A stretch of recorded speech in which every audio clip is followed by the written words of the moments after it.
Welcome to CEO Intronet. I'm your host, Patty Owens. It's Peter Drucker Day here at CEO Intronet, so we're going to start with a quote. Peter Drucker was famous for saying, "Forget about your happiness, do your duty." And we're going to talk to two social entrepreneurs today who will tell us the stories of how they were called to their very, very important work. Let's meet our members. My name is Nakia Stith. I'm the president and CEO of Top of the Clock and ResilienC, and what we do is work to pioneer a new paradigm in security, safety, and public health. My name is Darren Spielman. I am the president and CEO of Philadelphia Education Fund, and we work hard every day to improve the quality of public education in the city of Philadelphia.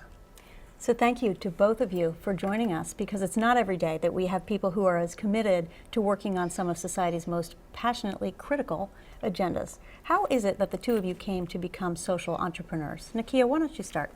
I think it's just a natural outgrowth of who I am and the way that I want to see the world. So I want to see safe spaces, I want to see secure places, and I want them to be healthy. So it's just a natural outgrowth of who I am and kind of what I grew up around.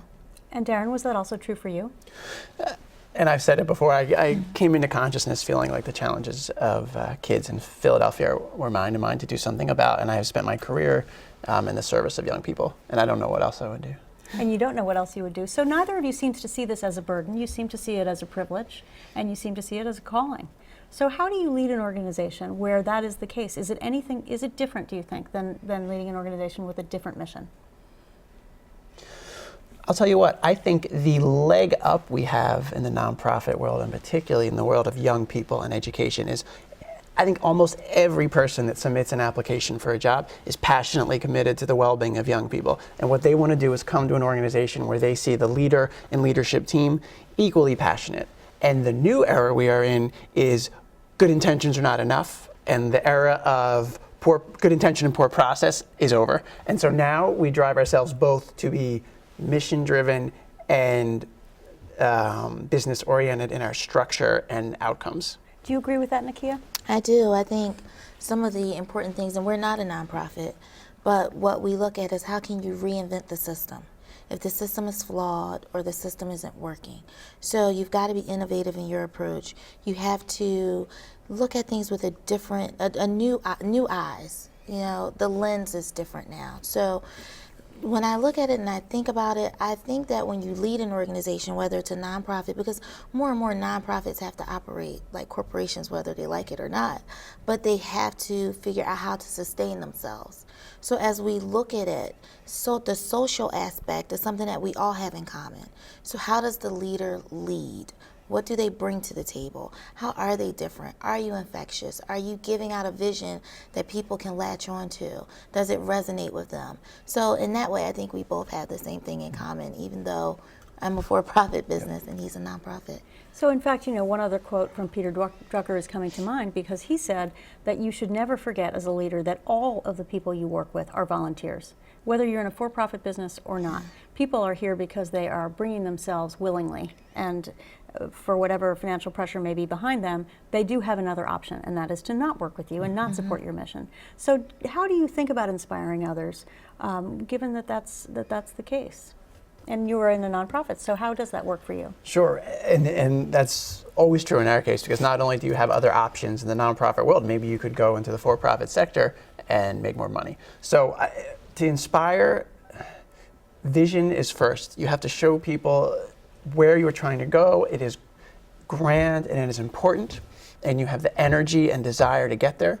It is about mission and people. So what is the vision and mission, and you believe in it, and who are the people inside, and you believe in them, and that you work hard every day and you bring joy to the table. So I will actually say to Peter Drucker, it's about calling and happiness, because to me, the environment I try to have fun and say we are doing important work, and it's almost this dichotomy. This matters more than anything. When we are driving to change kids' lives, and simultaneously, there is no guarantee of success. It doesn't matter. It is what it is. Do your best with no fear. So do your best with no fear. You're both working on very broad agendas. You're trying, you know, in the proverbial boil the ocean context, to change the world. You're trying to create safety. You're trying to make a difference in families. And you're trying to create safety for children so that they can learn and grow. Do you ever get discouraged with these enormous responsibilities?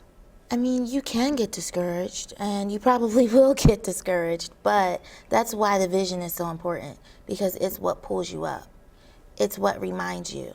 So oftentimes you have to remind yourself of what you're doing and surrounding yourself with good people. So my employees remind me when I forget.